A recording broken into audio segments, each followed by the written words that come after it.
ကြားဖြန့်လောကီဆရာများသို့မဟုတ်ဓားများဆရာများအခုအကြောင်းကိုမရေးခင်ကြိုဖြိုးဆရာရှိပါတယ်လောကီလန်ဖြစ်တဲ့ဘေဒင်ရရယာအထက်လန်ခုလတ်အောက်လန်ဓာတ်နတ်တိုက်ဘိုးတော်မဲတော်စတဲ့လောကီလန်ကိုဝင်ရောက်ပတ်သက်ရတော့မယ်ဆိုရင်တတိထားနိုင်ရန်ရေးလိုက်ခြင်းဖြစ်ပါတယ်အခုလက်ရှိလောကီလန်မှာဖြစ်နေတဲ့ဖြစ်ရမှန်တွေပါအခုရေးတဲ့အကြောင်းအရာတွေမှာမြေသူတစုံတယောက်ကိုမှနာပါစေဆိုပြီးရေးထားခြင်းမဟုတ်ပါကျွန်တော်ကိုယ်တိုင်ကလောကီလန်ရှောင်းလန်းနေတဲ့သူတယောက်ပါအခုခေတ်က ID ခေတ်ကိုကြော်လွန်ပြီး AI ခေတ်ပါလောကီဆရာမတွေကတဲ့ line ပေါ်မှာအရန်ကိုများပါတယ်ကျွန်တော်လောကီလန်ကိုစလျှောက်တဲ့2018လောက်ကအဲ့လောက်ဆရာမများသေးပါအခုခေတ်ကအเจ้าမြင့်ဆရာမတွေဂွိုင်းဆရာမတွေနတ်ဆရာတွေမှော်ဆရာတွေအောက်လန်းအမိခံတွေ line ပေါ်မှာတော်တော်များလာပါတယ်အဲ့လိုများလာတဲ့အတူရောင်တွေလည်းများလာပါတယ်အတူရောင်လူလိန်တွေဆိုတာကျွန်တော်တို့လောကီပညာရပ်ပိုင်းဆိုင်ရာတစ်ခုတည်းမှာရှိနေတာတော့မဟုတ်ပါနေရာတိုင်းမှာရှိပါတယ်လူတွေဘလို့အလိန်ခံနေတာလဲဆိုရင် line ပေါ်မှာ group တွေမှာဘေးတင်အလကားဟောပေးမယ်ဆိုပြီးတွားမေးတော့အသက်အန္တရာယ်စိုးရင်ရတယ်ရရချေရမယ်ဆိုပြီးပတ်စံတွေမတရားတောင်းတယ်ရရမချေရင်ဘလို့လုတ်ဖြစ်မယ်ဆိုပြီးချင်းချောက်တဲ့ဘေးတင်ဆရာအမိခံကြားဖြန့်တွေလည်းပေါ်ပါတယ်တချို့ဆိုသူများပေတင်ဆရာတွေရေးထားတဲ့ဘဟုတုတရစေတဲ့ရရတွေကိုသူတို့ရေးထားတယ်လို့နဲ့ပြန်ကူးပြီးတင်ထားတာတွေရှိပါတယ်။နောက်ပြီး Facebook page တွေကိုပတ်စံတွေထည့်ပြီးလူများမြင်အောင်လုပ်ကြပြီးလိမ်နေတာတွေရှိပါတယ်။သူတို့ရဲ့ post အောင်မှာသူတို့လူတွေပဲဆရာဟောတာမှန်ကြောင်း comment အတုတွေနဲ့လူတွေယုံအောင်အယုံသွင်းတာလည်းရှိပါသေးတယ်။အဲ့ဒါက line ပေါ်ကအလိမ်ခံရတယ်ညီမအပြင်မှာလူကိုယ်တိုင်လိန်နဲ့ဘေးတင်ဆရာအမိခံဆရာမတွေလည်းရှိပါသေးတယ်။ကောင်မလေးချောလေးတွေဟောခန်းလာရင်လက်ကိုကင်ရတာနဲ့မကောင်းတဲ့နေရာမှာမဲရှိနေလို့အဲ့ဒီမဲကိုမန်မာပြောင်းမယ်ဆိုပြီးတားမယားပြုခြင်းကိုကြံတဲ့သူတွေရှိပါသေးတယ်။အထက်လန်အောက်လန်အမိခံလူလိန်တွေလည်းရှိပါသေးတယ်။အခုခေတ်မှာလူမှုရေးကိစ္စပြဿနာအမွေကိစ္စ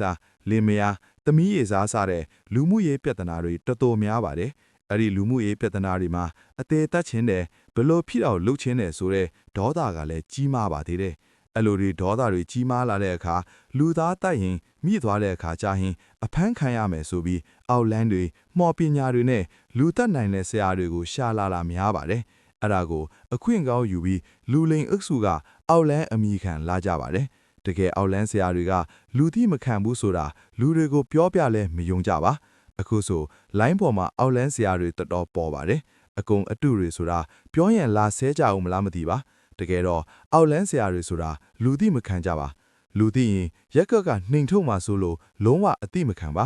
အောက်လန်းအမိခံတွေကိုအစီရင်တွေအပ်တယ်လူတက်ပဲပါဆိုပြီးဟိုဘက်ကပတ်စံကိုတဖြည်းဖြည်းနဲ့တောင်းတာသိန်း100လောက်ကုံသွားတဲ့သူကိုတွေ့ပူပါတယ်အဲ့ဒီအောက်လန်းဆရာကသူ့စီကတစ်ဖက်လူရဲ့ဓာတ်ပုံပဲတောင်းတယ်ဆိုပြီးပြန်ပြောပြလို့နားထောင်ပြီးရီးလိုက်ရသေးတယ်လူတယောက်ကိုတတ်ဖို့ဓာတ်ပုံရှိုံနဲ့တတ်လို့ရတယ်ဆိုပြီးအဲ့လောက်လွယ်နေရင်ကဘာပေါ်ကလူတွေတေးနေလောက်ပြီးလူတွေရဲ့လောဘဒေါသကအဲ့ဒီလူလိန်တွေအတွက်အခွင့်ကောင်းပေါ့နောက်ပြီးအကြမ်းမြင်ဟောပါတယ်ဆိုပြီးလိန်တာရှိပါသေးတယ်ရန်အောင်အမေတေတုံးကမေးတဲ့ရခိုင်ဖုံးကြည့်ပါဆိုပြီး Facebook group တွေမှာလိန်နေတာတွေလည်းရှိပါသေးတယ်အဲ့ဒါက line ပေါ်ကလူလိန်တွေပါ line ပေါ်မှာမဟုတ်တဲ့ဟောကန်းဖွင့်ပြီးလိန်တဲ့သူတွေရှိပါသေးတယ်သူတို့ကငွေကြီးလိန်တာမဟုတ်ပဲမိန်းကလေးတွေရဲ့ကာမကိုလိန်ဖို့လုပ်တာရှိပါလေမြန်မာမိန်းကလေးတော်တော်များများကရီးစားနဲ့ပြဿနာတက်ပြီးချစ်တော်နဲ့ပြတ်တီးဆိုတာနဲ့ဘီရီမေးရရလောက်ကြတာတွေရှိပါတယ်တခါတလေမှရီးစားအပူမိယောက်ျားအပူမိတဲ့အခါမျိုးမှာစိတ်လောပြီးတစ်ဖက်ဆရာလိန်တာကိုခံရတာတွေရှိပါတယ်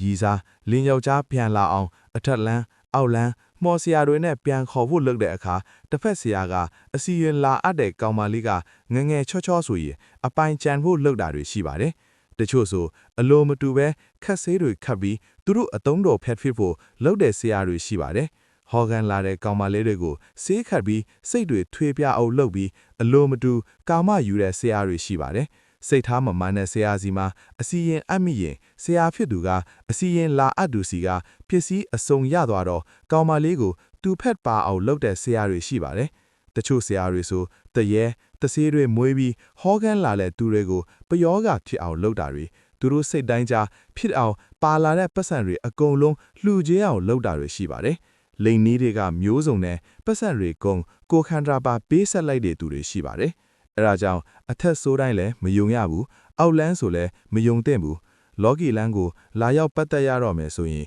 တီးမိခောက်မိလေ့လာသင့်ပါတယ်လော်ဂီလန်းကြောင့်လည်းတိုင်းလို့ကလို့ရှိုးထွေးပါတယ်ဒူတန်းမှာအစီရင်လုံနေရင်အောက်လန်းလို့မထင်ကြပါနဲ့အဲ့လိုပဲဖျားကန်းမှာလဲပြီးပတိဆွဲပြီးအပေါ်အောက်အဖြူဝတ်ထားတဲ့သူကိုလည်းအထက်လန်းဆရာဆိုပြီးမယုံကြပါ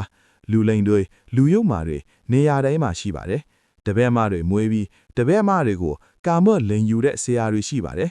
အောက်လန်းအစီရင်လှုပ်ဖို့ဆိုပြီးဟိုတယ်ခေါ်တဲ့ဆရာတွေလည်းရှိပါသေးတယ်လိုင်းပေါ်ကနေအစီရင်အတူပါဆိုပြီးဟိုနေရာကိုထပ်ပုံရိုက်ပြီးပြပေးပါဆိုပြီးတောင်းနဲ့နှဘူးဆရာတွေလည်းရှိပါသေးတယ်အလိန်ခံရတဲ့သူတွေကျွန်တော်ကိုလာပြော်တာရှိပါတယ်ဘယ်ဆရာကဘလို့လဲဆိုလဲ2018ထဲကအခုချိန်ထိကိုတည်နေတော့တခါတလေမှာကိုကိစ္စမဟုတ်တဲ့အတွက်အမုန်းခံပြီးလူမိုက်ကြီးမလို့တော့ပါအခု post နဲ့ပဲသတိပေးလိုက်ပါတယ်